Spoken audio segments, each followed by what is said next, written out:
There is a quality to last performances that is only visible from afterward. In the moment itself, the performance is simply a performance. It carries the same weight of preparation and presence and the specific demands of the night as every other performance is carried. And the performer gives it what the performer gives, and the audience receives it, and the evening ends. The permanent quality of the last performance, the fact that it will not be followed by another, is not available in the moment. It accumulates in retrospect, in the space of absence that opens after. The musician who was in the room for Etta James's final public performance knew what he was watching while it was happening. This made him unusual. Most people who have been present for the final performances of significant artists have not known, in the moment, that they were witnessing something that would not occur again. He knew. He had been working with Etta James for the better part of 30 years. He had been one of the musicians who shaped the sound of her live performances across decades of touring, who understood her relationship to the material from the inside, who had learned, over 3 decades of playing behind her and beside her, what it sounded like when she was fully present, and what it sounded like when something in the performance was slightly less than what it could be. He had also, in the years before that final performance, been watching her health with the attention of someone who understood what he was watching. Etta James's health had been a matter of concern for the people closest to her for several years. Not in the way that health concerns could be managed and expected to resolve, but in the way that the people around a person know when the body is no longer moving in the direction of recovery. He had not said this aloud. It was not the kind of thing you said aloud when you were not certain, and when the saying of it would cause pain to people who were already carrying pain.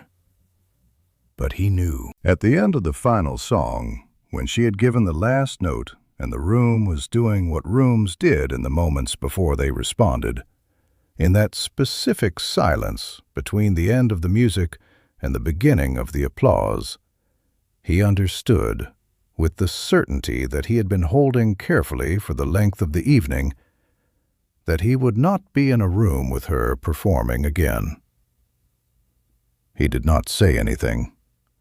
The applause came.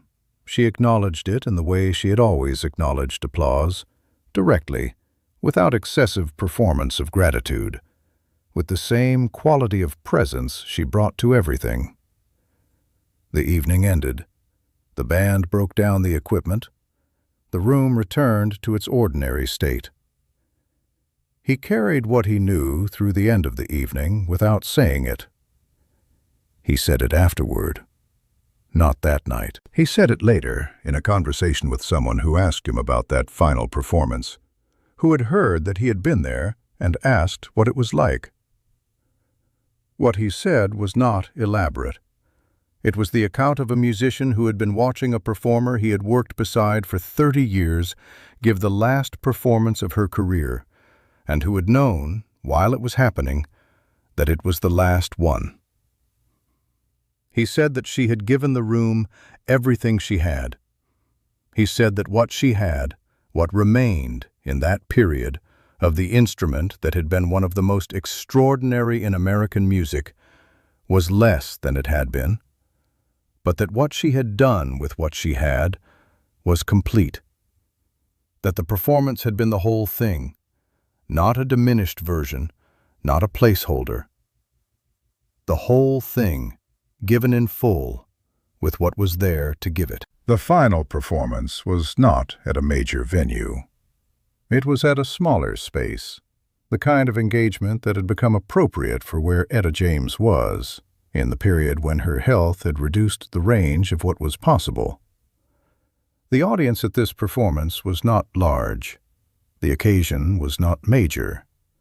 The people who were there because she was going to perform, with the specific kind of loyalty that had developed in the people who had been following her work across decades.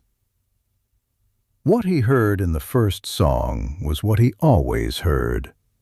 the voice, the specific quality of her relationship to the material, the thing that 30 years of working behind her had given him the ability to track with precision. The voice was not what it had been at 40. He had made his peace with this years earlier, with the way age and the years and the difficulty of her life had changed what the voice was. But there was something in the performance that night that was different from previous performances, in a way that he noticed and did not name. Not worse, not a diminishment of what she was giving. A quality of something being given with a knowledge of cost that was not present in the same way in other performances. The way that people sometimes give something when they understand, in a way they have not understood before, that the giving is finite. He did not say this to anyone in the band. He performed. He gave the performance what it needed from him, his complete professional attention, the specific skills of 3 decades in service of her music, the reliable presence that was part of what the band was. He played behind her the way he had always played behind her. He said the room had received it the way rooms always received Etta James. Completely. Without the hesitation that rooms applied to things they were still deciding about. And he said that he had stood at the side of the stage at the end of the final song, in the silence before the applause, knowing what he knew, knowing it was the last time, and that he had not said anything to anyone until the evening was over. Because some things should be allowed to be complete before they are named. Etta James died in January 2012. She had performed for more than 50 years, had given rooms what rooms received from her, from the earliest years on the circuit to the final performance, across the full span of a career that was, in its own specific and unmistakable way, one of the most complete in American popular music. The musician who had been in the room for the last performance carried what he knew through the rest of that evening and into the years that followed. He had known, in the silence before the applause, that he would not be in a room with her performing again. He had said nothing until the evening was over, until the performance was complete, until the room had had its response and the equipment had been broken down and the night had been allowed to be what it was. Then he said it, later, to someone who asked. And what he said was this, that the last performance had been complete, that she had given the room everything she had, that the room had received it, that he had known what he was watching and had said nothing, because the right thing, the only thing, was to let it be what it was. A performance, the last one, complete and received and over.